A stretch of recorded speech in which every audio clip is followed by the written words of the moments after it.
What's up, Nam? Yo, this is my addiction. I come through with the Pictionary. I speak a lot of words like a dictionary. Cats be fairies over here in the land of the scary. Most of these cats be fairies flying around. I be flying around town, always down, skin kinda brown, you get clown. What time is it? I'm rhyming shit. Over here on some top ramen shit. Oh shit, we bombing win. My knees like this. Do a flip to a twist to a split. It's easy though. Come through with that. And I get that easy dough. The easy, that cheesy Mac. Be over here, damn man, I'm steadily strapped. I'm just playing, man, yo, cause I like to rap. And ha ha ha ha, like I like to laugh. You see me on the map.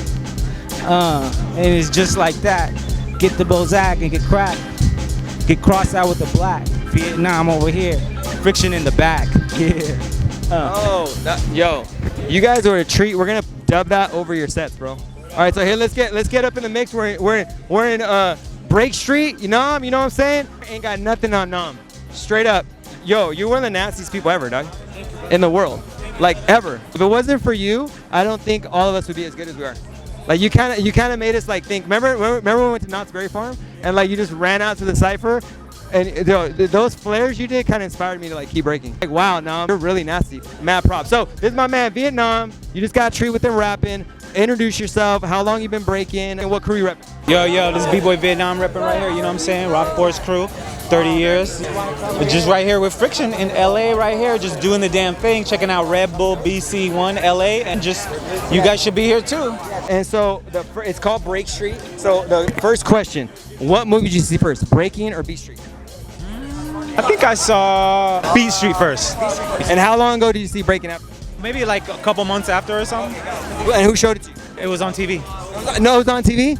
Like regular ass TV? HBO Cinemax. Right there. Yeah. That's crazy, okay. And then so when was the first time you saw Breaking? From when you never saw Breaking ever to you seen Breaking? I mean, I think I was like 4 or 5 years old.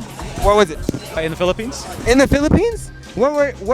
So you're a military family, so you moved down there a lot, right? So you went from the Philippines, and then did you start breaking then?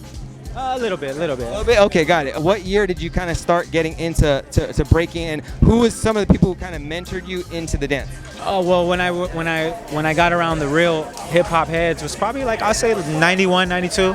And when I was like 11 or 12, you know, really just started getting involved in my scene. We were doing it with our neighborhood and playground, but we didn't really know about anybody, so it was just kind of like, okay, and then it would die out. You'd be dancing other ways. There was many dances, so progressing in the what was going on. You know, breaking died out for a little bit, so Cats wasn't really doing it, you know what I mean? But then when it came back in 91, 92, Rocksteady coming to the West Coast, you'd have Little Caesar, you had Fresh from LA Breakers, you had Nonstop from LA Breakers. In the hip hop shop and all these Radiotron, you know, was going on, and they had events back then. So events like that brought people to where we were like, holy shit, there's older guys doing it, so we gotta be like them. So we was literally at these things to get doper and to be part of the culture, which is like seeing those guys do it good, you know, and trying to be like, one day I want to be Fresh as Little Caesar or Super Head Spins, Rocksteady, style like Fresh.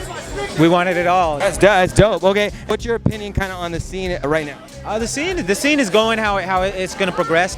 I feel like everything is a natural evolution of what, you know, it's going to be. Of course, there's people leading the scene. There's influential styles and shit. You know, at my time, I was influencing with a style, and there's new guys kind of going off adventures of the past, and now they're putting their thing on it. So it's good, and it's dope. It's fresh. Every time I come, I see something new. So that's fresh. I don't really see nothing where it's too bananas to me, where it's really crazy, like where the soul is coming out though. So when I do see that, you will hear me be like, yo, yeah, the O's and the soul, you know, and where the moves are not even made, that they're made right then, and they match the music, and that's like a whole nother level, you know. So let me give some people some history on Nam. Nam was one of the first B-boy to bring the O's. Like before then, it was kind of like Top Rock Footwork Freeze. Like that was, you brought in the O's, like the and from the freestyle sessions to the Mighty Force to the Summit, you're one of the first person to bring that like blow up. If we don't have 3 blow ups in the set, it was whack. So that really helped our crew be like, all right, we gotta like blow it up like 4 or 5 times just to kind of make it work. You know? Where I was from, like that whole 209 area, that's just was the style. It was like they'd come in and they'll dance a little bit, then do a trick, and everyone will go oh, and then they'll come back to more dancing, and then they might break a little bit and get another oh. So just was remembering that oh. So I got a little older, I started doing it too, and then kind of just this is O's because they're blowing it up. You know what I mean? So the term blow up and all that is just how our natural talk is anyway. When you blow it in hip hop, that's like you come to a spot and change the energy to where it's Chain reaction. yeah. So if people are going, oh, that's the same thing. So you know, I don't think that I made it up, but I think that I coined the term so that people could go with it. But it's something. Drop bombs like Vietnam. Yeah, it's all that. It's all that. That was an awesome time, dude. So would you say since you came from that Bay Area, you guys had like the power style thing, but then it was dope power and dope style. It was like before it was a thing, it started kind of merging, right? It's because of the people I was talking about, Little Caesar, Fresh, and even the Rocksteady. So you would have a combination of that. We had to have the great power, but then you had to have some style too, you know? So to mix that, if you have both, was a great combination, and the best did it like that. It's like Easy Rock, Little Caesar, they had that, so we were trying to get to that. And we had our little take on it. Storm was another one. He had a great mix of power and style. You just look at any of those old videos and you'll see certain cats mixing it in, and people probably ran with it after that. Everyone's just like, you know, building off the past. All right. Yeah, like the foundation on top of the foundation on top of foundation, and now here we are. Yo, are you out?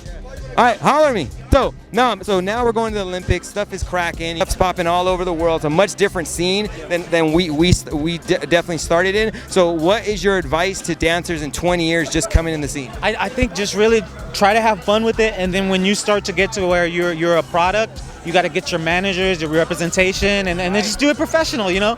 Because that way you're... B-boys need manager. They shouldn't be negotiating the money, dude. No, they shouldn't. And with that, then it will be... People will feel more safer, you know, until that is, because it can't just be this like I'm gonna pay you $800 in cash, you know. It gotta be kind of like today, like yeah. If you pay someone $100,000, they're not getting cash, right? You see, but you see checks are never, well, unless depending on what industry. But Red Bull will be giving checks, so that's kind of professional. Like, so I like that it's going to that level where you see everything, you know. That's good, you know, and it's going to the future how it's supposed to. So more professional. Professional. We need different. We need coaches. We need lawyers. We need like physicians. We need all types of people in the scene. It doesn't just have to be everyone that breaks. You know, they can break, but then like they could be a lawyer and help out the b-boys, or they could be a manager and help out the managers. You know what I mean? We can use it all. You know, it's always within the people. Like if you got your people and you work with them, you don't need to spread it out everywhere. But if you do, that's good. But it's gonna be stronger within the community. So right, all right, got it. All right, so brother, so any shout outs, where can they find you? Because I know you've been teaching great kids up in the Bay, right? So it's amazing. That's what we all got to do. Each one teach one, contribute. That's what I love about breaking. You can't talk about breaking. You kind of got to break to break. You know, I appreciate you. You're a big inspiration to me and my crew, bro. What is your Instagram, social media? Everything is at BBoy Vietnam. So you just go BBoy Vietnam, and basically anything you can find it through there. You know, you can Google it and you'll see all them sites, and basically hit the Instagram and it'll be BBoy Vietnam. That's it. There it is, brother. Well, you know how much you inspired us. Thank you so much for everything, and you got a special treat in Breakstreet with my man Nam. That's right. Peace out.